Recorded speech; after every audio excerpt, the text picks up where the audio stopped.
Sa simula ng kwento, dinala tayo ng salaysay sa Central District ng Long Province. Isang lupain na minsang nakilala dahil sa pambihirang husay nito sa pagsasaka.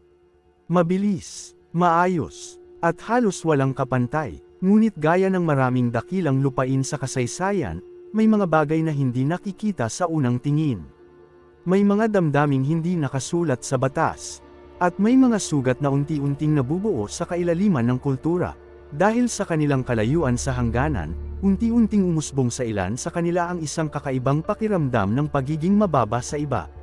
At kung susuriing mabuti, madalas na nagsisimula ang pinakamalalaking sigalot hindi dahil sa kahinaan ng katawan, kundi dahil sa pag-aalinlangan ng isipan. Dahil sa kanilang pagiging mainitan ng ulo, madalas silang nasasangkot sa iba't ibang alitan. At bunga nito, walang sino man ang maaaring baliwalain ang mga estilo ng pakikipaglaban na isinilang sa rehiyong iyon. Sapagkat ang bawat tunggalian, ay nagsilbing apoy na humubog sa kanilang lakas. Mula roon, lumipat ang eksena sa larangan ng digmaan ng Lihang Parivesh. Isang lugar na minsan ang naging saksi sa mabangis na sagupaan sa pagitan ng Goryeo at ng Central District. At sa gitna ng labanang iyon, umalangaw sa buong lupain ang dagandong ng Black Dragon. Isang tunog na tila hindi lamang narinig, kundi tuluyang naukit sa alaala ng kasaysayan. Samantala, si Xuanzang, na may layuning kontrolin ang hilagang rehiyon, ay ginamit ang mga kinatawan ng magkabilang panig upang maneg sa komunidad ng Muslim sa pamamagitan ng purong lakas. At kalaunan, dumating ang sandaling harapang nagtagpo ang dalawang kampo. Tahimik ang paligid. Ngunit mabigat ang hangin, mabigat ang pressure, at mabigat ang mga tinging nagpapalitan sa pagitan ng magkabilang panig. Nagkomento si Master Chevol na matagal na mula nang huli silang magkita. At ayon sa kanya, ang kaharap niya ngayon ay tila isa ng tunay na maestro. Kasunod nito, may nagpahayag na nananatiling bakante ang posisyon ng pinuno. At bilang tugon, isang matapang na deklarasyon ang binitiwan. Iginiit nito na sa araw na iyon ay gagamitin niya ang 10,000 rupees ng kanyang kalaban bilang tantungan sa kanyang pag-akyat, upang maging Black Dragon ng Ling Province. Ngunit tila hindi lahat ay naaaliw sa mga salita. May isang nagtanong kung kailangan pa ba talaga ang napakaraming usapan. At marahil, iyon na ang pinakasimpleng paraan upang sabihin na sapat na ang mga salita. Panahon na upang hayaang ang mga kilos ang magsalita. Habang nangyayari iyon, nagpapatuloy naman ang marahas na tunggalian sa pagitan ng Central District at Radio. Napakaraming sakripisyo na ang naganap, napakaraming luha na ang pamatak, at may isa pang nagdeklara na ang lupain ng Asya ay matatakpan ng dugo ni Xuanzang. Sa sandaling marinig iyon, agad na umalangaw ang mga sigaw ng papuri para kay Master Chevol. Ngunit biglang nagbago ang eksena. Sa halip na mga mandirigma, isang matandang pulubi ang ipinakita habang tahimik na umiinom ng alak. At sa kabila ng magulong mundong nakapaligid sa kanya, tila natagpuan na niya ang isang payapang pamumuhay. Ayon sa mga usap-usapan, ang pinuno ng lugar na iyon ang pinakamahusay sa kanilang rehiyon. Isang pangalan na matagal nang kinikilala. Isang reputasyong hindi basta-basta nabubuo. Sapagkat ang tunay na prestihiyo ay bunga ng mahabang panahon. Hindi ng iisang tagumpay lamang. Matapos marinig ang mga ito, naghanda ang magkabilang panig para sa susunod na hakbang. At sinabing ang pag-abot sa ganoong antas ay parang pagtakbo sa isang karerang umaabot ng 1,000 milya. Hindi ito tagumpay na basta na lamang nakukuha. Ito ay bunga ng napakahabang paglalakbay, ng walang katapusang pagsubok, at ng mga sakripisyong madalas ay hindi nakikita ng iba. Mula roon, bumalik muli ang kwento sa larangan ng digmaan. Nagbabanggaan ang mga tinig, nagkakasalpukan ang mga intensyon, at ang pressure na nalilikha ay halos maramdaman kahit ng mga nakamasid lamang. Lalong tumindi ang komprontasyon sa pagitan ni Master Chevol at ng isa pang maestro. At nang tuluyan silang magbanggaan, tila naglaho ang mismong lupa sa ilalim nila. Napakalaki ng epekto ng kanilang sagupaan. Isang antas ng kapangyarihang halos imposibleng maunawaan ng ordinaryong tao. Para sa ilan, para lamang silang dalawang pulubing nag-aaway. Ngunit para sa mga tunay na nakakaunawa, isa itong tunggaliang lampas sa karaniwang paningin. Isang banggaan ng mga taong matagal nang umabot sa sukdulan ng kanilang landas. At sa puntong iyon, wala ni isa mang makapagsabi kung sino ang mananaig. Ang matandang pulubi ay tinitingala bilang isang leader ng masa. Isang taong maihahambing sa isang Iron Man sa paningin ng marami. May isang tagamasid na nagsabing wala nang mas hihigit pa sa panunood ng labanang tulad nito. Samantala, may isa namang nangakong itatala niya ang magiging resulta ng labanan sa kanyang mga talaan. Ngunit, sa mismong sandaling iyon, isang misteryosong figure ang dumating. Agad na lumaki ang mga mata ng matandang lalaki. Hindi lamang siya nagulat, para bang may kung anong bagay na hindi niya maipaliwanag. Napako ang tingin ng lahat. Naghintay, nagmasid, at nagnasang malaman kung paano magtatapos ang labanang iyon. Napaisip ang matandang lalaki. Noon, ipinagmamalaki niya ang kanyang kakayahan bilang isang tagamasid. Ngunit ngayon, hindi man lamang niya napansin kung kailan nakalapit ng ganoon kalapit ang bagong dating. At doon nagsimulang umusbong ang pagkabalisa. Mas naging matalino ba siya? O baka naman, mas marami lamang siyang nakikita ngayon kaysa dati. Anuman ang dahilan, kitang-kita ang takot sa kanyang mukha. Muli siyang tumingin sa labanan. Ang isang mandirigma ay tila isang dragon, habang ang isa naman ay sumugod ng buong sigaw at determinasyon. At sa sumunod na sandali, nagbanggaan ang dalawang puwersa ng walang pag-aatubili. Nang makita iyon ni Anjan, sinabi niya ngayon lamang niya tunay na naunawaan ang lakas ng Central District. At mahalaga ang obserbasyong iyon. Dahil kung minsan, hindi sapat ang makarinig lamang ng mga kwento. Kailangang masaksihan mismo ang kapangyarihan, upang tunay itong maunawaan. Sa normal na sitwasyon, maaaring nasiyahan pa siyang panuurin ang lahat ng ito. Ngunit habang nagsasalita siya, unti-unti niyang tinipon ang enerhiya sa kanyang mga kamay. Kasabay nito, nagsimulang sumakit ang kanyang mga litid. Para bang may mabigat na kapalit ang bawat sandaling lumilipas. Tahimik niyang inamin na nakatakda ng mangyari ang sandaling iyon. Habang pilit niyang pinatatatag ang sarili, ninais niyang sana ay nabigyan pa siya ng kaunting oras, kaunting panahon at kaunting pagkakataon. Habang nakatayo, muli niyang tinipon ang enerhiya sa kanyang mga kamay. Ngunit sa pagkakataong iyon, isang mukha ang pumasok sa kanyang isip, ang kanyang munting anak na lalaki.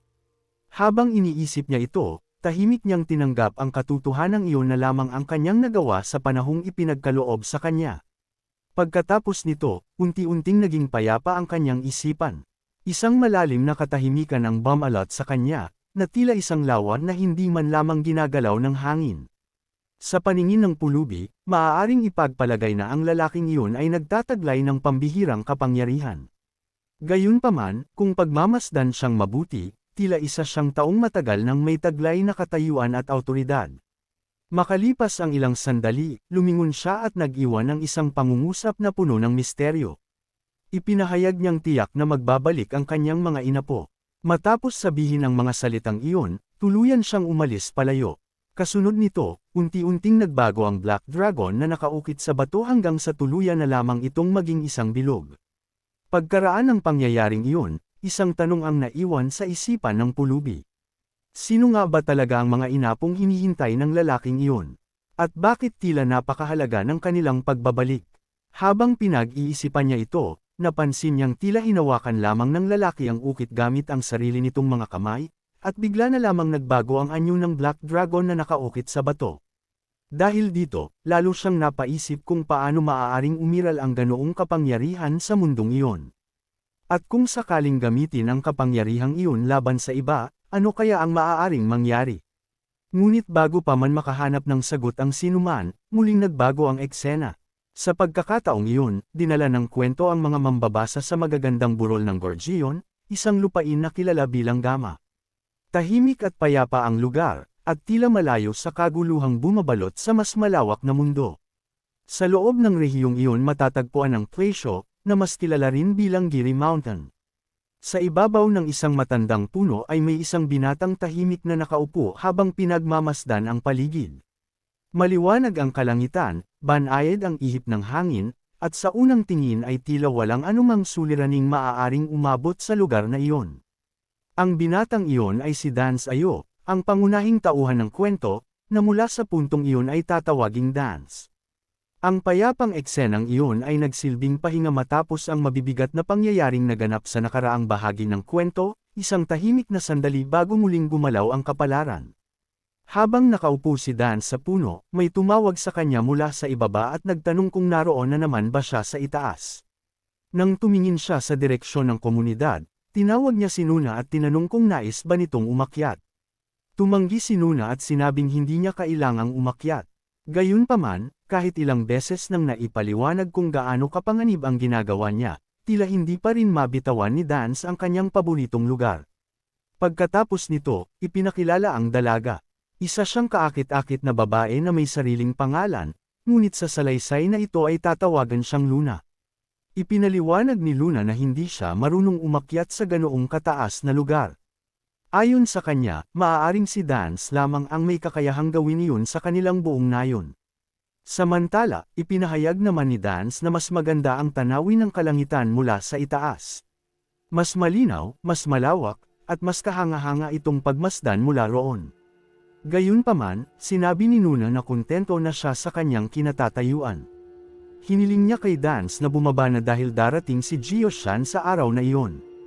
Inanyayahan din niya itong pumunta sa kanilang bahay upang sabay silang mananghalian. Matapos sabihin iyon, bahagya siyang ngumiti habang tahimik siyang pinagmamasdan ni Dance mula sa itaas ng puno. Hindi nagtagal, naputol ang payapang sandaling iyon.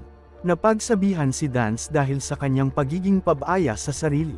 May nagsabing tila wala itong takot sa panganib, palaging tumatalon kung saan-saan, at tila walang pakialam kahit masaktan pa siya. Gayunpaman, ipinahiwatig din na ganoon na talaga ang kanyang pagkatao, isang taong mahirap pigilan kapag may nais gawin. Pagkatapos asikasuhin ang mga pinsala, nagtungo sina Dance at Nuna sa Guam Village, na matatagpuan sa paanan ng Negri Mountain.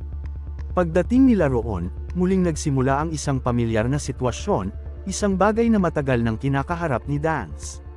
Napansin ng ilang taga-nayon ang kanilang pagdating, at gaya ng dati, nagsimulang kumalat ang mga bulong.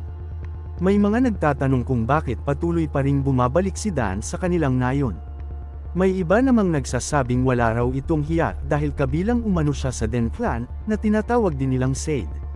Narinig ni Dance ang mga usapang iyon at napaisip kung bakit tila hindi nauubusan ng masasamang salitang ibinabato sa kanya ang mga tao. Nagtaka siya kung bakit paulit-ulit siyang pinag-uusapan at kung bakit tila hindi sila napapagod sa paghusga sa kanya. Sa halip na makipagtalo, humingi ng paumanhin si Nuna at iminungkahing umuwi na lamang sila agad.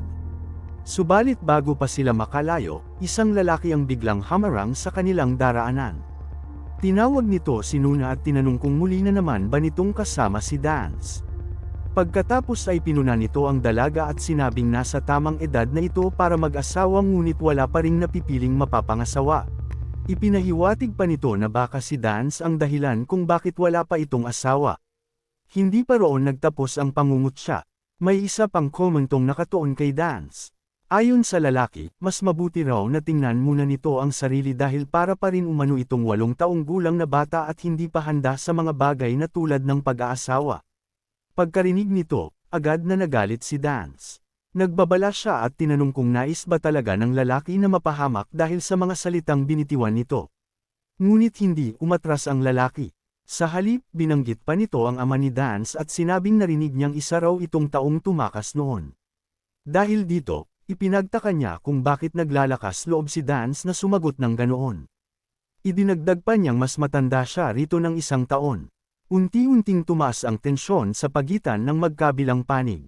Kitang-kita na isang maliit na pagkakamali na lamang ang kinakailangan upang tuluyan itong lumala. Sinubukan ni Luna na pakalmein ang sitwasyon at hiniling na tigilan na nila ang usapan. Ngunit huli na ang lahat. Patuloy pa ring nagpapakita ng paghamon ang lalaki, na para bang may nais talaga itong tapusin sa araw na iyon. Sa mismong sandaling iyon, isang tao ang biglang kumilos mula sa likuran.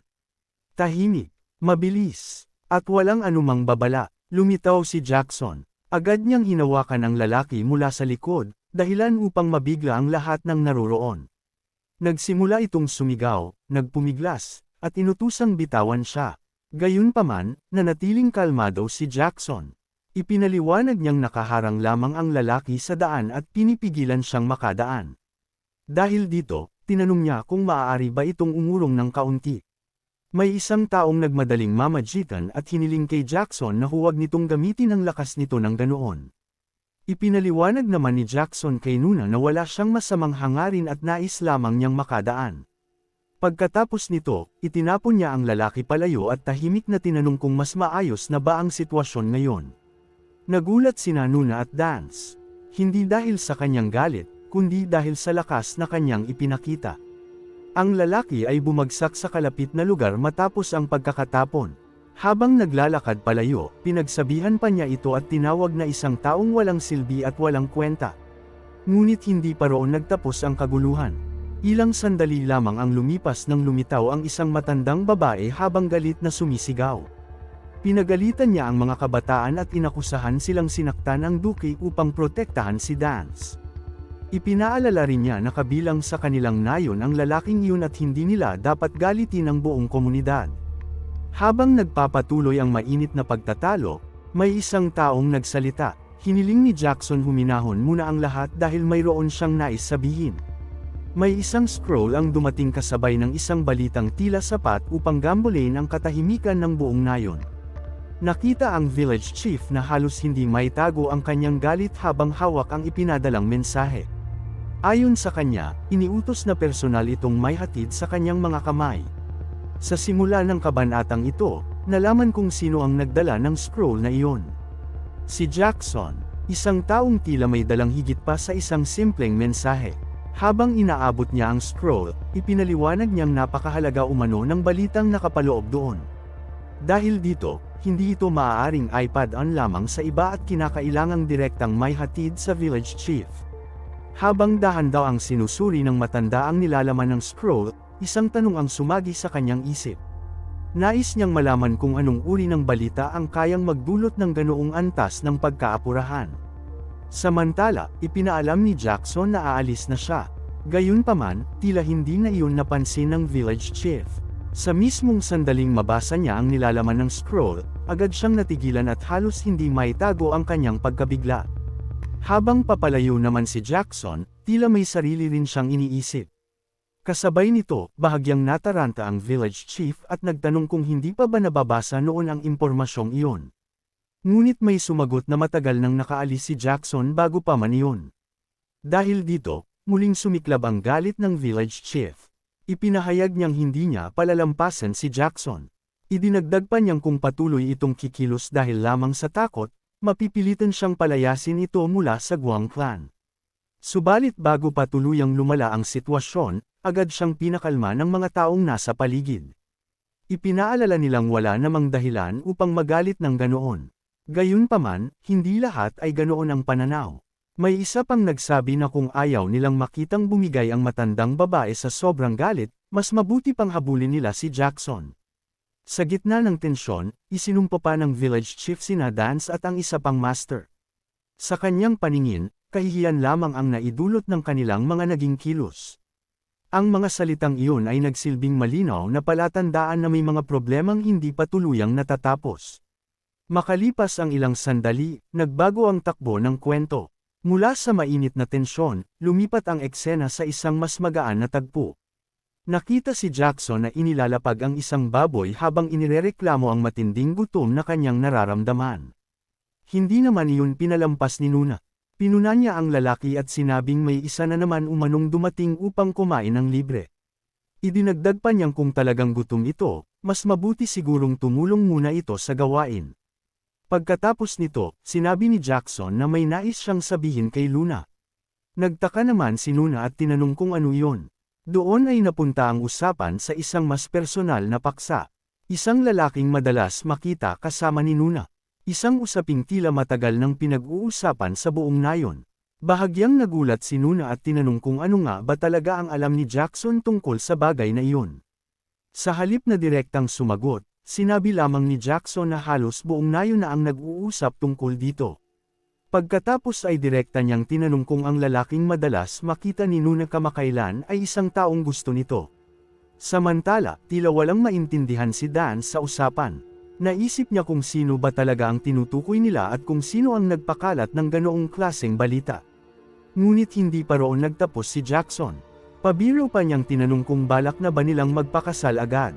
Dahil dito, agad siyang pinagsabihan ni Nuna at tinawag na isang hanggal. Pagkaraan ng ilang sandali, naging seryoso rin si Nuna at ipinaliwanag ang katotohanan. Inamin niyang may isang tao nga siyang nakikita. Gayunpaman, sinabi niyang napakalayo ng tirahan nito mula sa kanilang nayon kaya bihira silang magkita. Idinagdag pa niyang hindi pa nila lubos na nakikilala ang isa't isa at dahan-dahan pa lamang umuusad ang lahat. Wala pang pagmamadali, wala pang padalos-dalos na desisyon. Nang marinig ito, sinubukan siyang pakalmayan ni Jackson. Ipinaliwanag niyang sinuri na niya ang lahat tungkol sa lalaking iyon. Ayon sa kanya, masipag ito, may magandang reputasyon, at sa kabuuan ay tila isang mabuting tao. Dagdag pa niya, kung tunay ng gusto ni Nuna ang lalaking iyon, handa siyang suportahan ito anumang oras. Habang nagaganap ang lahat ng iyon, nanatiling tahimik si Dance. Hindi siya nakisali sa usapan. Hindi siya nagsalita. Hindi rin siya nagpahayag ng anumang opinyon. Tahimik lamang siyang nakinig. Lumipas ang mga oras at unti-unting dumating ang gabi. Habang abala ang iba sa kanilang mga gawain, nakita si Dance na mag-isang nakaupo habang malalim ang iniisip. Tila may bagay na hindi niya maipaliwanag. Sa huli, tumayo siya at umalis nang walang sinasabi. Makalipas ang ilang sandali, nakita siya sa loob ng kagubatan. Sa pagkakataong iyon, tila ngumiti rin sa kanya ang kapalaran. Masaya niyang hawak ang dalawang halamang gamot na matagal na niyang hinahanap at buong tuwang ipinahayag na natagpuan niya rin ang mga ito. Naniniwala siyang maswerte siya sa araw na iyon. At sa isang banda, maaaring tama nga siya. Ngunit tulad ng maraming kwento, hindi nagtatagal ang katahimikan. Habang lumalalim ang gabi, unti-unti ring nagbago ang paligid. Lumamig ang hangin, kumapal ang hamog, at nagsimulang magmukhang mas misteryoso ang buong kagubatan. Napabuntong hininga si Dance. Nais na sana niyang bumalik agad, ngunit alam niyang magiging mahirap ang pagbaba mula sa bundok sa ganoong kondisyon. Dahil dito, wala siyang magawa kundi magpatuloy. Habang naglalakad sa gitna ng katahimikan ng kagubatan, may isang bagay na nakakuha ng kanyang pansin. Isang apoy, naglalagablab sa gitna ng dilim. Dahil dito, maingat siyang lumapit. Isa-isang hakbang, tahimik, at walang pagmamadali, hanggang sa makita niya kung sino ang nasa tabi ng apoy. At nang makita niya ang taong iyon, agad niya itong nakilala. Ito rin ang misteryosong taong unang ipinakita sa unang kabanata ng kwento. Tahimik itong pinagmasdan ni Dan ang misteryosong lalaking nasa kanyang harapan. Habang tumatagal ang kanyang pagtitig, lalo lamang lumalalim ang kanyang pagkalito. May kakaiba sa estranghero, may bagay na hindi niya maipaliwanag. Sa kanyang pananaw, tila nakikita niya ang lalaki gamit ang sarili niyang mga mata, ngunit sa parehong pagkakataon ay parang hindi naman talaga ito naruroon. Para itong isang anino, isang alaala na hindi dapat umiiral. O marahil, isang taong tila hindi kabilang sa mundong iyon. Dahil dito, naging mas maingat si Dan. Sa kanyang isipan, iyon ang pinakanatural na reaksyon sa isang bagay na hindi niya lubos na nauunawaan. Kapag hindi maipaliwanag ang isang bagay, ang tanging magagawa ay mag-ingat. Ngunit bago pa siya makapag-isip ng mas malalim, biglang nagsalita ang estranghero. Sinabi nito na tama ang iniisip ni Dan. Ipinaliwanag nitong sa loob ng Deep Mountain ay hindi kailanman sapat ang pagiging maingat, lalo na kapag ang kaharap ay mga taong hindi pangkaraniwan. Pagkatapos nito, sinabi rin ng lalaki na hindi niya nagugustuhan ng mga taong palihim na nagmamasid sa kanya ng walang pahintulot. Dahil dito, iminungkahi nitong maaari nang umalis si Dan kung wala naman itong ibang dahilan upang manatili roon, maliban na lamang kung nais niya itong subukan. Sa sandaling iyon, bahagyang nanigas si Dan. Gayunpaman, agad siyang nagpaliwanag. Sinabi niyang wala siyang masamang intensyon at napadpad lamang siya roon dahil sa dilim ng gabi at sa makapal na hamog na bumabalot sa kabundukan. Magalang din niyang hiniling kung maaari siyang manatili roon hanggang sa pagsikat ng araw. Tahimik siyang pinagmasdan ng estranghero gamit ang malalalim nitong mga mata. Lumipas ang ilang sandali ng katahimikan bago ito tuluyang pumayag at sinabing maaari siyang manatili at maupo sa tabi nito. Sa gitna ng malamig na gabi, magkatabing naupo ang dalawang taong halos walang nalalaman tungkol sa isa't isa. Makalipas ang ilang sandali, inilabas ni Dan ang kanyang baon at magalang na inialok ito sa estranghero. Ipinaliwanag niyang nasa gitna sila ng kabundukan kaya wala siyang may hahandang marangyang pagkain, ngunit umaasa siyang sapat iyon upang maipakita ang kanyang paggalang. Tahimik na pinagmasdan ng lalaki ang pagkain bago ito tanggapin at simulang kainin. Habang pinagmamasdan iyon ni Dan, may isang bagay na pumasok sa kanyang isip. Sa kanyang pananaw, hindi mukhang isang taong madaling magutom ang estranghero. Hindi rin ito mukhang nangangailangan ng anumang bagay. Gayunpaman, kinakain ito ang pagkaing inialok niya. Tila napansin ng estranghero ang kanyang pagtitig kaya sinabi nitong hindi na kailangang tingnan siya ng ganoon. Pagkatapos nito, nagbigay ito ng payo tungkol sa pagkain.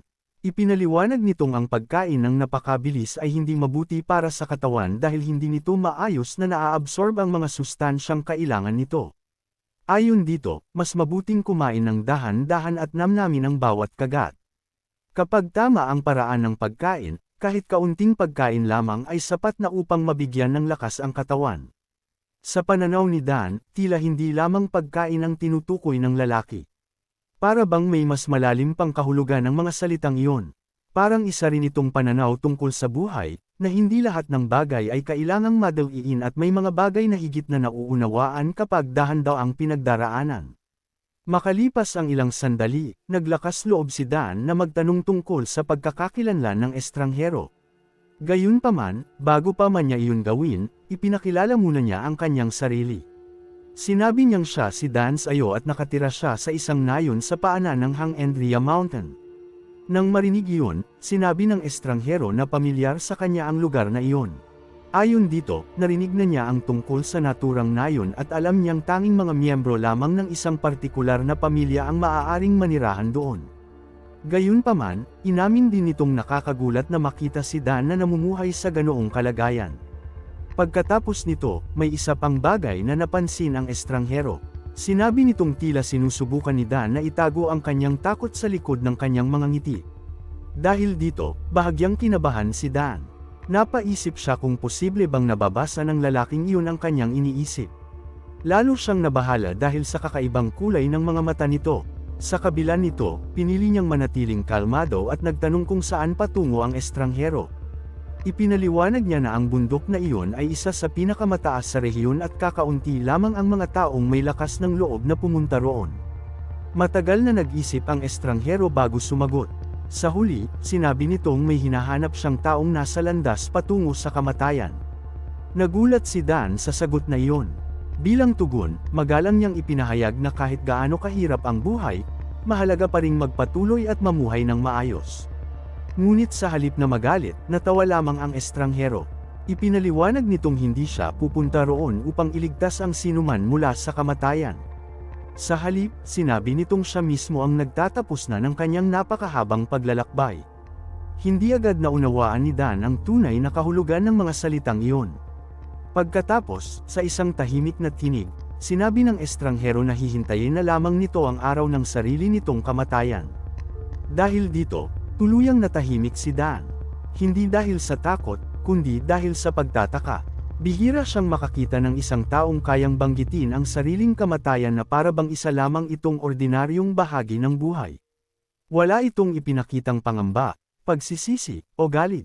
Tanging katahimikan lamang. Maya-maya, ipinikit ng estranghero ang mga mata nito at sinabi na napakasarap ng pagkaing ibinigay ni Dan.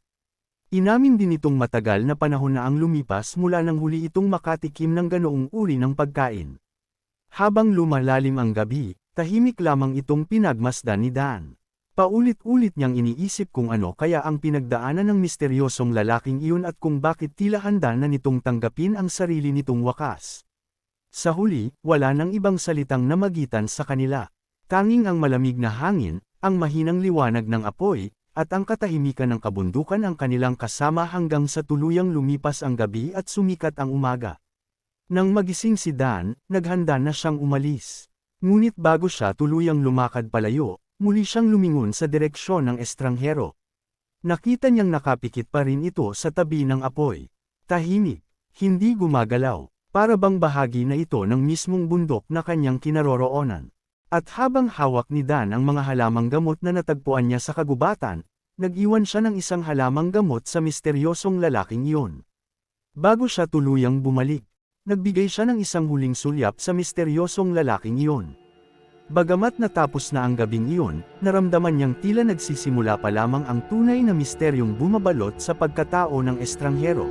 Sa isang iglap, lumipat ang tagpo sa bayan ng Gama. Pagkatapos nito, nakita natin si Dan naglalakad pabalik sa nayon habang malalim ang iniisip. Habang nagpapatuloy siya sa kanyang paglalakad, patuloy na umiikot sa kanyang isipan ang isang tanong. Naisip niya kung bakit niya basta na lamang ibinigay sa matandang lalaki ang ginseng kung ito nga ay tunay na 100 taong gulang. Sa kanyang pananaw, isa iyong napakahalagang halamang gamot at isang kayamanang maaaring makapagpabago ng buhay ng sinuman. Gayunpaman, sa huli ay pinakawalan niya ito ng walang pag-aalinlangan. Habang mas pinag-iisipan niya ang nangyari, lalo lamang siyang nalilito at tila hindi niya maintindihan ang sarili niyang naging pasya. Kalaunan, naalala niya ang sinabi ng matandang lalaki na malapit na umano itong mamatay. Dahil dito, naisip niyang maaaring iyon ang dahilan kung bakit hindi niya nagawang bawiin ang kanyang naging desisyon. Sa kabila nito, pinilit niyang iwaksi ang mga kaisipang iyon. Napagtanto niyang wala na rin naman siyang magagawa pa sa puntong iyon. Para sa kanya, sapat na ang isang ginseng root na kanyang nakuha. Naisip din niyang marahil ay hindi talaga nakatadhana para sa kanya ang isa pang ginseng root. Habang iniisip ni Dan ang lahat ng iyon, unti-unti siyang nakabalik sa kanilang nayon. Ngunit nang marating niya ang lugar, agad siyang natigilan. Napansin niyang napakatahimik ng paligid. Walang tao, walang ingay, at wala ang karaniwang galaw ng nayon. Dahil dito, nagtaka siya at napaisip kung saan nagpunta ang lahat. Subalit bago pa man siya makahanap ng sagot, biglang may kumilos mula sa kanyang likuran. Lumitaw si Duque at walang babalang malakas na hinampas si Dan sa ulo. Dahil sa lakas ng tama, agad na napasigaw si Dan at bumagsak sa lupa. Hindi niya agad naunawaan kung ano ang nangyari. Wala rin siyang pagkakataong makabawi o makapagtanong dahil agad siyang sinunggaban ni Duque at mariing idiniin ang kanyang ulo sa lupa. Pagkatapos nito, ipinahayag ni Duque na sa wakas ay nahuli rin niya si Dan. Habang nakadagan sa lupa, halos hindi makapagsalita si Dan. Kasabay nito, patuloy siyang pinagsabihan ni Duque at sinabing hindi sana siya haantong sa ganoong sitwasyon kung hindi niya nalimutan ang kanyang lugar at katayuan. Sa puntong iyon, unti-unting lumitaw ang tunay na dahilan ng kaguluhan. Hindi ito tungkol lamang sa 100 o simpleng alitan. Sa halip, malinaw na nakaugat ito sa matagal ng tensyon sa pagitan ni Dan at ng ilang tao sa nayon. Makalipas ang ilang sandali, narinig ni Dan ang tinig ng village chief. Ipinaliwanag ng village chief na ang lahat ng kanilang ginagawa ay para sa kapakanan ng buong nayon. Ayon dito, simula sa araw na iyon ay hindi na papayag ang gamitin ni Dan ang naturang daan. Higit pa rito, iniutos pa nitong hulihin at ikulong siya. Dahil dito, hindi maitago ni Dan ang kanyang pagkalito. Tinanong niya kung bakit siya biglang pinagbabawalang dumaan sa isang bagay na dati naman niyang nagagawa. Bilang tugon, ipinaliwanag ng mga taga-nayon na may isang mahalagang tao na paparating mula sa kabisera upang mamahala sa lugar. Sa paraan ng kanilang pagsasalita, tila napakataas ng katayuan ng taong kanilang hinihintay. Gayunpaman, nais malaman ni Dan kung ano ang kinalaman nito sa kanya. Sa sumunod na paliwanag, sinabi nilang may darating na mensahero mula kay Yuan at sinasabing personal itong pipili ng isang prinsesa na iPad adala roon. Sa mismong sandaling iyon, agad na naisip ni Dan si Nuna. Dahil dito, tuluyan siyang nagalit. Sa isang biglaang kilos, kinagat niya ang hinlalaki ni Duque. Dahil sa gulat at sakit, napaatras ang lalaki. Sinamantala ni Dan ang pagkakataon at agad na sumugod. Malakas niyang sinuntok si Duque sa mukha, dahilan upang matamba ito paatras. Pagkatapos nito, mabilis niyang kinuha ang kanyang pana at naglagay ng palaso. Sa unang pagkakataon, hindi na lamang siya nanahimik o basta tumanggap ng pang-aapi. Sa halip, ipinahayag niya ang lahat ng matagal na niyang kinikimkim. Sinabi niyang matagal na siyang kinamumuhian ng mga tao sa nayon at marahil ay dahil lamang sa iba ang kanyang apelyido at pinagmulan. Inamin din niya ang isang masakit na katotohanan. Ayon sa kanya, tinawag ng mga tao na takas ang kanyang ama, at bagamat masakit pakinggan, totoo namang umalis ito noon. Gayunpaman, hindi niya itinanggi ang katotohanan iyon. Habang pinakikinggan siya ng lahat, unti-unti niyang inilabas ang laman ng kanyang puso. Ipinaalala niyang noong wala silang ibang mapuntahan, pinayagan silang manatili sa nayon. Dahil dito, hindi niya nakalimutan ang tulong na ibinigay sa kanila. Ngunit hindi rin niya makalimutan ang lahat ng paghamak at paghusgang kanyang tiniis sa paglipas ng mga taon. Pagkatapos nito, kinuha niya ang tungkod ng village chief at umatras habang hawak ang kanyang pana. Nagdulot ito ng matinding kaba sa mga taong nakapaligid sa kanya. Kasunod nito, ipinahayag ni Dan na bagamat umalis ang kanyang ama noon, nagpapasalamat pa rin siya rito sa lahat ng itinuro nito sa kanya. Ipinaliwanag niyang natutunan niya kung paano mabuhay sa kagubatan, kung paano sumubaybay ng bakas, at kung paano mangaso. Ayon sa kanya, walang sinuman sa nayon ang mas mahusay kaysa sa kanya pagdating sa mga bagay na iyon. Kasabay nito, nagbigay siya ng isang malinaw na babala. Sinabi niyang huwag silang lalapit sapagkat hindi siya magdadalawang isip na gamitin ang kanyang palaso laban sa sinumang harang sa kanya.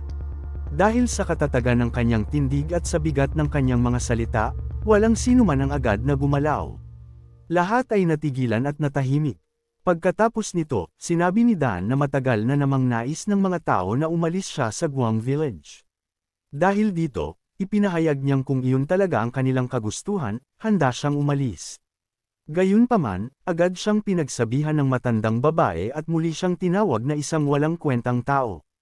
Kasabay nito, iginiit ng village chief na hindi siya maaaring basta-bastang umalis. Ipinaliwanag nitong malapit nang dumating ang mensahe ni Yuan at kung mawawala si Dan sa panahong iyon, maaaring madamay at mapahamak ang buong nayon. Habang nagpapatuloy ang tensyon, biglang may isang bagong presensyang dumating. Napansin ng lahat ang isang estrangherong nakasakay na dahan-daang papalapit sa kanilang lugar. Sa mismong sandaling makita ng village chief at ng mga taga-nayon, agad silang nabalot ng takot at pangamba. Hindi yon ang uri ng pagdating na nagdadala ng kapayapaan. At kung pagbabatayan ang mga ekspresyon ng mga tao, tila may paparating na unos na matagal na nilang kinatatakutan. Habang nakatingin si Dan sa bagong dating na grupo, at habang sinusuri niya ang mga ito, isang tanong ang agad na sumagi sa kanyang isip. Naisip niya kung posible bang ang lalaking iyon ang mismong mensaherong ipinadala ni Yuan upang kunin si Luna. Nang tuluyang maipakita ang mukha ng mensahero, tila agad na nakahanap ng sagot ang kanyang puso. Dahil dito, wala siyang ipinakitang pag-aalinlangan o pag-aatubili at mabilis siyang kumilos. Para kay Dan, may mga pagkakataon na bago pa man makapagpas siya ang isip, nauuna nang kumilos ang puso. Habang mabilis na tumatakbo sina Dan at Luna, napansin sila ng mensahero. Sa isang malamig at walang emosyon na tinig, agad itong nagbigay ng utos. Inatasan nito ang dalawa nitong tauhan na habulin at hulihin si Luna. Tungkol naman kay Dan, ipinahayag ng mensahero na wala itong pakialam kung mapatay man siya. Gayunpaman, mahigpit nitong ipinagbili na hindi dapat masugatan si Luna, kahit magkaroon lamang ng isang gasgas o maliit na sugat. Ayon dito, may mahalagang papel na gagampanan si Luna sa hinaharap ni Yuan. Sa puntong iyon, lalong naging malinaw na ang usapin ay hindi na lamang tungkol sa isang simpleng pagbisita.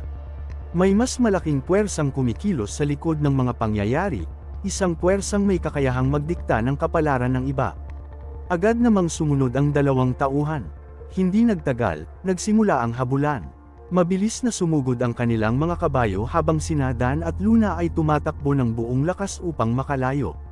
Samantala, nanatiling nakatingin ang mensahero kay Dan. Habang pinagmamasdan siya, naalala nito ang mga nangyari kanina. Naalala nito kung paano nakawala si Dan mula kay Duque, kung paano niya ginamit ang kanyang siko at tuhod, at kung paano siya umasa sa kanyang likas na instinct upang makaligtas. Dahil dito, napaisip ang mensahero.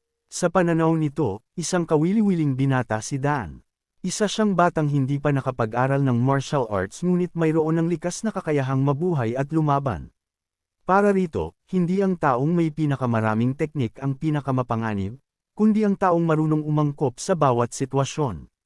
Sa kabilang banda, patuloy na tumatakbo sina Dan at Luna. Ngunit habang lumilipos ang bawat segundo, lalo ring lumiliit ang kanilang lamang. Naisip ni Dan na hindi sapat ang kanilang kasalukuyang bilis at kailangan pa nilang magmadali upang makatakas.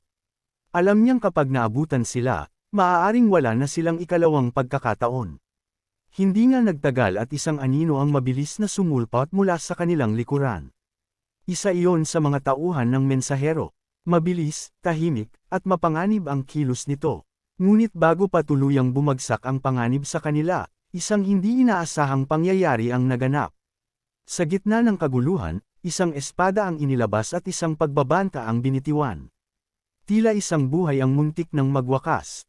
Subalit bago pa man mangyari iyon, isang malakas na kamao ang dumating. Direkta itong tumama at sapat upang paatrisan ang kalaban. Nang tuluyang hamupa ang alikabok, nakita kung sino ang umatake. Si Gio Action. Dumating siya sa eksaktong sandaling kinakailangan siya upang iligtas si Dan. Nabigla ang mga humahabol sa kanyang pagdating. Maging si Luna ay hindi rin maitago ang kanyang pagkagulat. Samantala, mabilis na nabawi ng kalaban ang kanyang balanse. Habang nakatingin kay Gio Action, tinanong nito kung sino siya. Bilang tugon, ipinahayag ni Gio Action na narinig niya ang plano nilang gawing prinsesa si Luna. Dahil dito, malinaw niyang sinabi na hindi niya hahayaang mangyari iyon. Muling uminit ang sitwasyon. Nagbanta ang kalaban, naglabas ng espada, at ipinahayag na hindi na dapat umasa ang sinuman sa isang magaan na wakas. Ngunit sa halip na matakot, lalo lamang tumindi ang galit ni Gio Action. Ipinahayag niyang hindi niya maintindihan kung paano nagagawang tretuhin ng mga tao ang isang miyembro ng pamilya bilang isang bagay na maaaring ipagpalit para sa pansariling kapakinabangan. Sa likod ng kanyang mga salita ay naroon ang isang simpleng paniniwala, may mga bagay na hindi dapat sinusukat ng kapangyarihan, at may mga taong hindi dapat ginagawang kasangkapan. Pagkatapos noon, sumugod siya. Hawak niya ang kanyang palakol sa isang kamay at ang kahoy na sandata sa kabilang panig habang buong bilis niyang hinarap ang kalaban. Doon nagsimula ang sagupaan. Nagkaroon ng palitan ng puwersa, syempo, at determinasyon. Habang nagpapatuloy ang kanilang labanan, unti-unting napansin ng kalaban ang isang bagay. Hindi ordinaryong binata si Gio Action. Mas malakas siya kaysa sa inaasahan, mas matatag, at mas mapanganib. At iyon ang dahilan kung bakit nagsimula silang maging seryoso. Ngunit sa gitna ng laban, umilos si Dan. Ginamit niya ang balikat ni Gio Action bilang tantungan at tumalon ng mataas sa ere. Kasabay nito, pinakawalan niya ang dalawang palaso. Isang simpleng galaw, ngunit isang galaw na nagbukas ng pagkakataon. Habang nakatuon ang pansin ng kalaban sa mga palaso, sinamantala iyon ni Gio Action. Nagpakawala siya ng isang malakas na suntok na direktang tumama sa tiyan ng kanyang kalaban. Sa sumunod na sandali, isa pang palaso ang dumating. Bagamat naiwasan ng kalaban ang direktang tama, hindi nito tuluyang natakasan ang pag-atake. At doon, nagsimulang mabasag ang kanilang kumpiyansa. Mula sa malayo, pinagmamasdan ng mensahero ang lahat. Sa wakas, nagpa siya itong lumapit. Malamig ang mga mata nito at tahimik ang mga hakbang, ngunit sapat ang presensya nito upang baguhin ang buong atmosfera. Ipinahayag nito na matagal na nitong iniutos ang paghuli kina Dan at Luna, ngunit hanggang sa mga sandaling iyon ay hindi pa rin natutupad ang kanyang utos. Dahil dito, hindi nito maitago ang pagkadismaya. Sinabi nitong hindi nito inaasahang mahihirapan ang mga mandirigmang nasa ilalim ni Yuan laban lamang sa ilang kabataang nasa kanilang harapan. Habang binibigkas nito ang mga salitang iyon, unti-unting bumigat ang hangin sa paligid. Sapagkat kung minsan, ang tunay na panganib ay hindi ang taong sumisigaw o nagbabanta, kundi ang taong nananatiling kalmado, kahit alam nitong kaya nitong baguhin ang buong sitwasyon anumang oras. At sa pagtatapos ng bahaging ito ng kwento, walang sinuman ang nakapagsalita. Sapagkat malinaw na ang susunod na mangyayari ay hindi na lamang isang simpleng habulan. Ito na ang simula ng isang mas mabigat na pagsubok para kina Dan, Luna, at Gio Action. Pagkatapos niya magsalita, agad na humingi ng paumanhin si number 2. Gayunpaman, malinaw na ipinahayag ng mensahero na bagamat pinipili muna niyang palampasin ang nangyari sa ngayon, hindi ibig sabihin noon na mawawala ang pananagutan.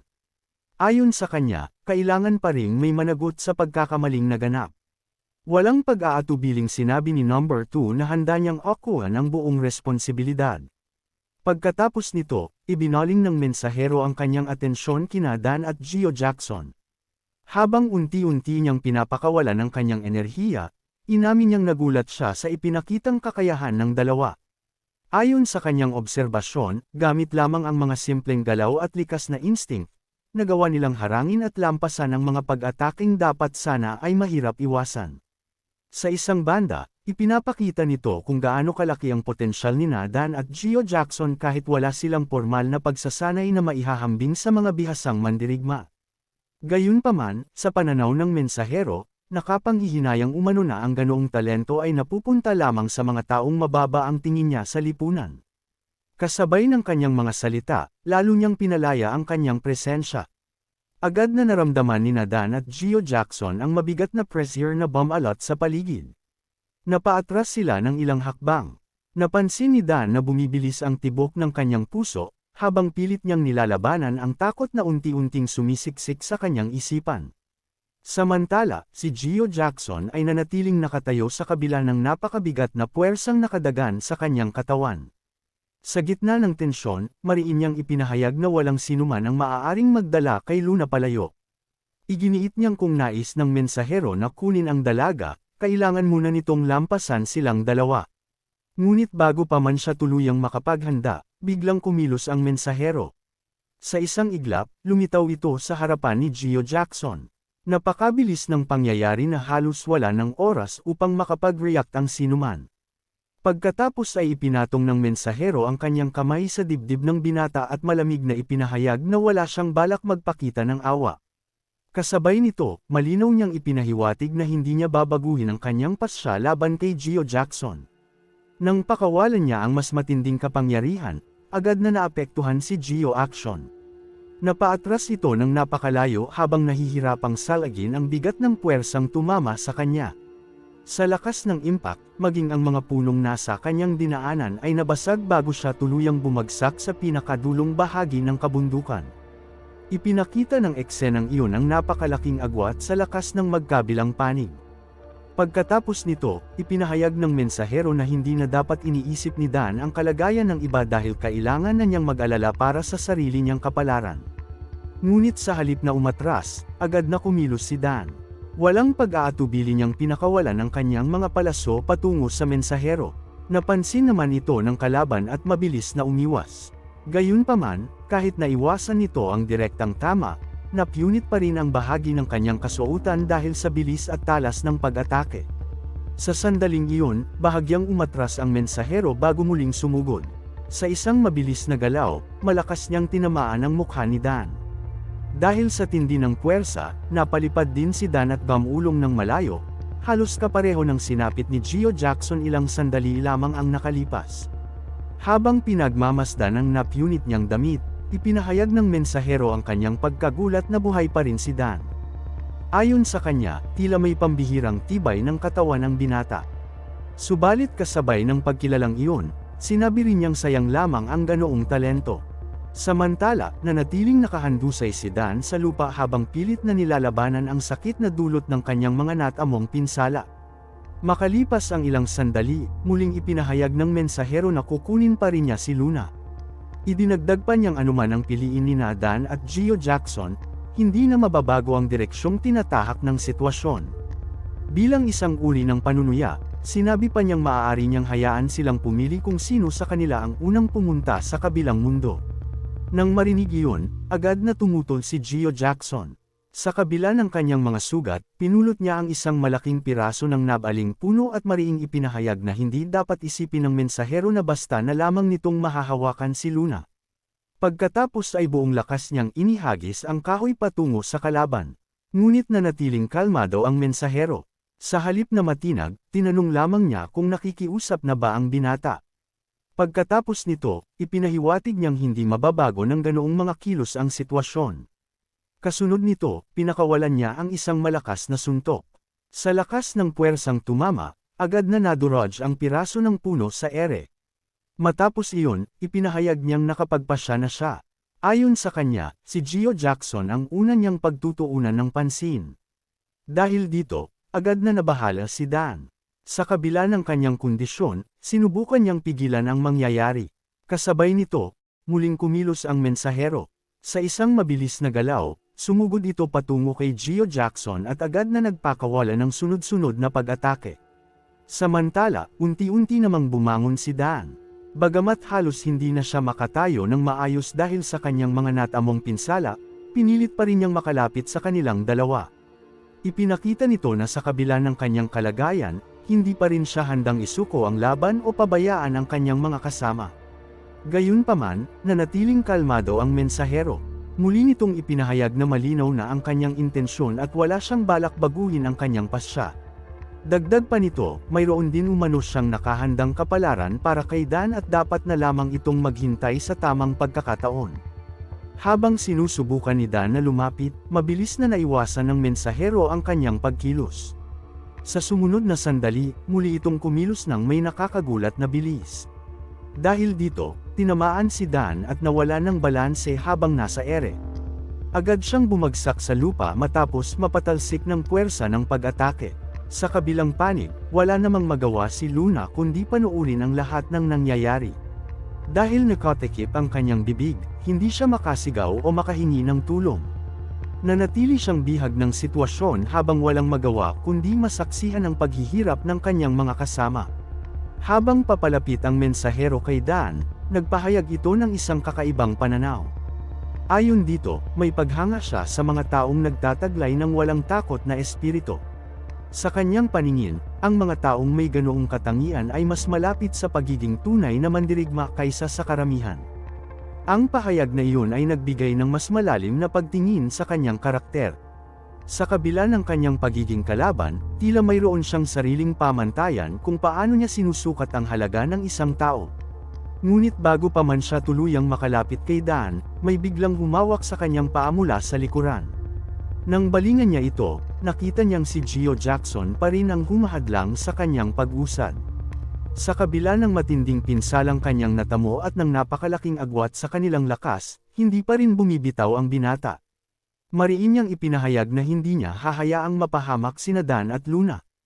Iginiit niyang hanggat kaya pa niyang tumayo, walang sino man ang maaaring manakit sa dalawa. Sa puntong iyon, naging malinaw na ang kanyang kilos ay hindi na lamang bunga ng simpleng tapang. Masasalamin dito ang kanyang katapatan, paninindigan, at kahandaang magsakripisyo para sa mga taong mahalaga sa kanya. Subalit nanatiling malamig at walang emosyon ang mensahero. Muli nitong pinatamaan si Jackson at sinubukang pigilan ang kanyang paglaban. Gayunpaman, kahit nahihirapan na, nagawa pa ring gumanti ni Gio Jackson at ilabas ang natitira niyang lakas. Kasabay nito, muli niyang ipinahayag na anuman ang mangyari, patuloy niyang paprotektahan sina Dan at Luna. Ngunit sa kabila ng kanyang determinasyon, nanatiling kontrolado ng mensahero ang sitwasyon. Matapos harapin ang kanyang pag-atake, mabilis nitong hinawakan si Gio Jackson sa kanyang kasuotan at walang kahirap-hirap na iniangat siya sa ere. Dahil sa matinding pagod at sakit na kanyang nararanasan, nahirapan ang binata na makawala mula sa pagkakahawak ng kanyang kalaban. Nang makita iyon, agad na sumigaw si Dan at sinubukang pigilan ang mangyayari. Ngunit tila hindi man lamang iyon pinansin ng mensahero. Habang hawak si Gio Jackson, dahan-dahan itong naglakad patungo sa gilid ng bundok. Kasabay nito, muli nitong ipinahayag na matagal na niyang hinahangaan ang mga taong may walang takot na espiritu.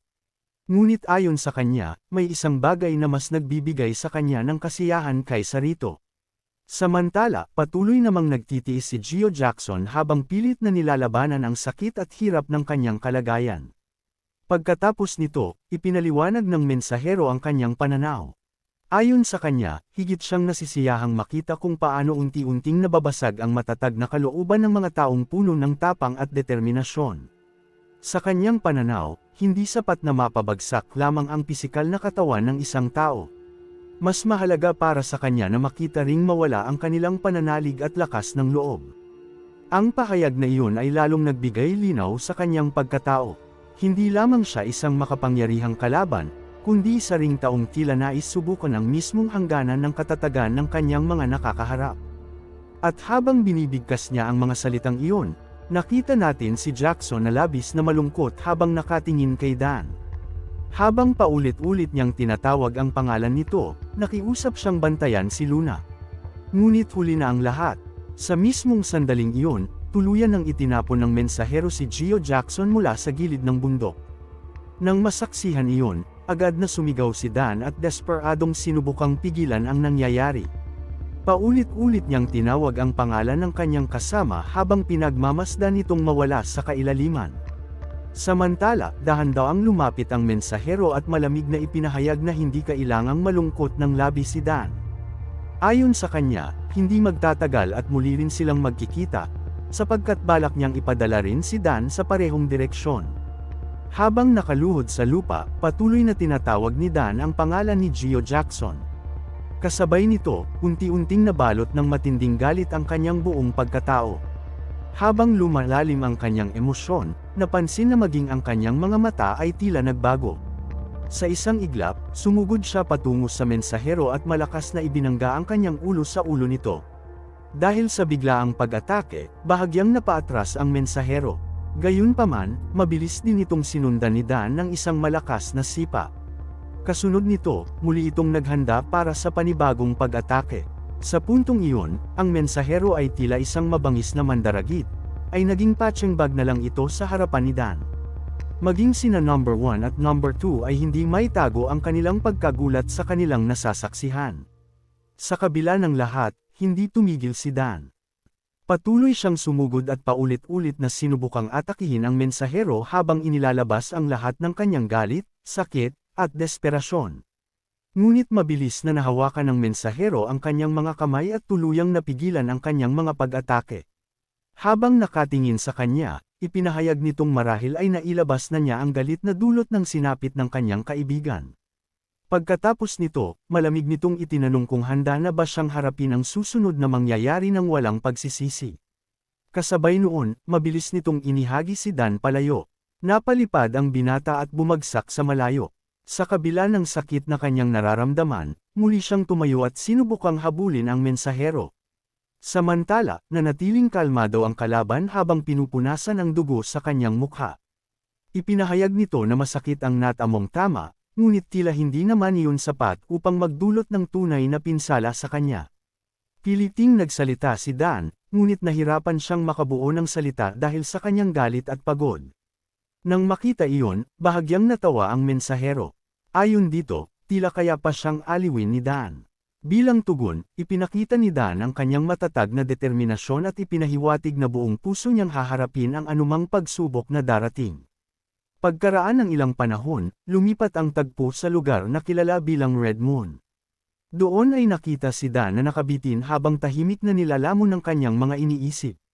Paulit-ulit niyang tinatanong sa sarili kung bakit nangyari ang lahat ng iyon. Bakit kinailangang mangyari kay Gio Jackson ang ganoong kapalaran?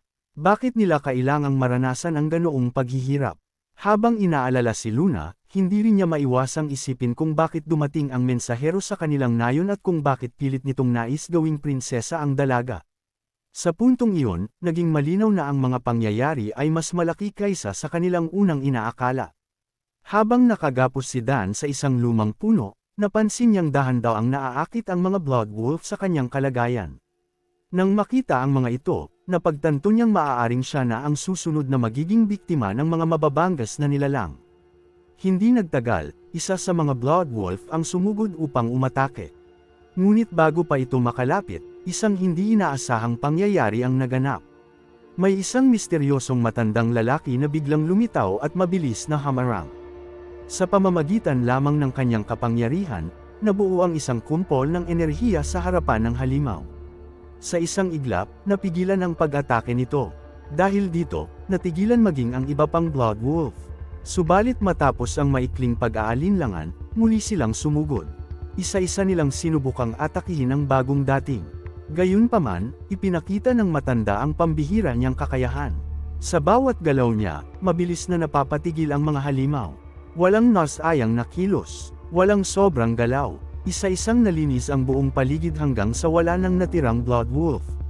Matapos ang laban, tahimik niyang pinagmasdan si Dan. Pagkatapos ay tinanong niya kung nais pa ba nitong mabuhay. Kasabay nito, binalaan niya ang binata na ang tulong na kanyang matatanggap ay maaaring mas mahirap pagdaanan kaysa sa anumang pagsubok na naranasan niya noon. Bilang tugon, ipinahayag ni Dan na nawala na siya ng mahalagang kasama at wala na siyang magawa kundi hintayin ang kanyang kapalaran. Sa kanyang pananaw, mahirap nang isipin na mayroon pang mas mabigat na paghihirap kaysa sa kanyang kasalukuyang nararanasan. Ngunit ayon sa matanda, hindi pa iyon ang hangganan. Napansin nitong kahit nasa ganoong kalagayan si Dan, nagagawa pa rin itong ngumiti. At ayon sa kanya, ang mismong ngiting iyon ang dahilan kung bakit karapat-dapat pa itong iligtas. Kasunod nito, pinalaya niya si Dan mula sa pagkakagapos. Kasabay nito, tuluyang naputol ng enerhiyang inilabas ng matanda ang mga Cade nang nakagapos kay Dan. Habang bumabagsak ang binata, agad siyang sinalo ng matanda at ipinahayag na napakalaki ng kanyang swerte sa araw na iyon. Ayon dito, ang mismong ngiti ni Dan ang naging dahilan kung bakit naligtas ang kanyang buhay. Ipinaalala rin ng matanda na hindi niya kailanman dapat mawala ang kakayahang ngumiti, gaano man kabigat ang mga pagsubok na kanyang harapin. Pagkatapos nito, tinanong niya si Dan kung nais ba nitong gugulin ang buong buhay sa ganoong kalagayan, o kung mas pipiliin nitong maibalik ang dati nitong katawan at lakas. Kasabay ng kanyang tanong, inilabas niya ang isang pambihirang ligaw na ginseng na minsan nang ibinigay ni Dan sa kanya. Ayon sa matanda, ang halamang iyon ang mismong magiging susi sa kanyang paggaling. Matapos durugan ang ginseng sa kanyang palad, kumuha siya ng isang patak mula rito at ipinasok iyon sa bibig ni Dan.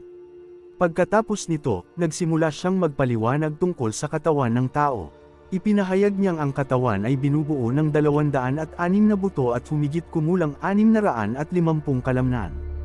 Ayon sa kanya, kapag tunay na naunawaan ng isang tao ang tungkulin at galaw ng bawat bahagi ng kanyang katawan, nagiging posible ang pagkontrol sa mga ito sa mas mataas na antas. Habang nagsasalita, bumuo siya ng isang kakaibang teknik gamit ang kanyang dalawang daliri. Pagkatapos ay isa-isa niyang tinamaan ang mga pressure point ni Dan. Kasabay nito, ipinaliwanag niyang nasa isang natatanging kondisyon ang binata. Dahil hindi nito may galaw ng maayos ang sarili, hindi gumagana ng normal ang kanyang katawan, at ang kanyang mga ugat at laman ay nasa sukdulang limitasyon. Ayon sa matanda, ang kasalukuyang kalagayan ni Dan ay parang nasa pagitan ng pagkasira at muling pagbuo. Dahil dito, magsisimula nitong maramdaman ang bawat pagbabago sa kanyang katawan ng mas malinaw kaysa dati. At doon nagsimula ang isang napakasakit na proseso. Unti-unting naramdaman ni Dan ang bawat bahagi ng kanyang katawan na tila muling binubuo. Ang kanyang mga daliri ay nagsimulang gumalaw habang ang mga buto nito ay unti-unting bumabalik sa tamang anyo. Kasabay nito, ang mga kalamnan ay tila muling nabubuo isa-isa. Maging ang mga buto sa kanyang mga binti ay naglalabas ng kakaibang tunog habang unti-unting umaayos. Pati ang kanyang mga laman loob ay tila bumabalik sa kanilang wastong posisyon. Dahil sa matinding pagbabago, naririnig na niya maging ang sarili niyang paghinga at ang pagdaloy ng dugo sa loob ng kanyang katawan. Napakatindi ng sakit na kanyang nararanasan. Gayunpaman, ang paghihirap na iyon ay may kaakibat na pagbabago. Sa isang banda, ipinapakita ng eksenang ito na ang proseso ng paglakas ay hindi lamang tungkol sa pagkakaroon ng bagong kapangyarihan. Kadalasan, kailangan munang harapin ng isang mandirigma ang matinding sakit at sakripisyo bago niya maabot ang susunod na antas. Habang nagpapatuloy ang proseso, ipinahayag ng matanda na kung naririnig at nararamdaman ni Dan ang lahat ng pagbabagong iyon, nangangahulugan itong nagsisimula na niyang maunawaan ang mas malalim na prinsipyo ng katawan ng tao. Ayon sa kanya, hindi lamang mga pangunahing galaw ang dapat matutunan ng isang mandirigma. Kailangan din niyang maunawaan kung paano gumagana ang mga buto, kalamnan, ugat, at daluyan ng enerhiya sa loob ng katawan. Sa ganoong paraan, malalaman niya kung aling bahagi ang maaaring palakasin, alin ang maaaring gamitin sa pag-atake, at alin ang maaaring makaapekto sa galaw ng isang kalaban. Samantala, patuloy na sumisigaw si Dan dahil sa sakit. Ngunit sa kabila nito, ipinagpatuloy ng matanda ang kanyang paliwanag. Ayon sa kanya, kapag ganap ng naunawaan ng isang tao ang lahat ng prinsipyong iyon, maaari nitong maabot ang mas mataas na antas ng martial arts na hindi naaabot ng karaniwang mandirigma. At kapag nagtagumpay siya sa prosesong iyon, hindi lamang basta paggaling ang kanyang makakamit. Sa halip, para siyang isang taong muling isinilang. Isang mandirigmang nagbalik na may mas malalim na pag-unawa sa kanyang sarili, at may kapangyarihang higit pa sa dati niyang taglay.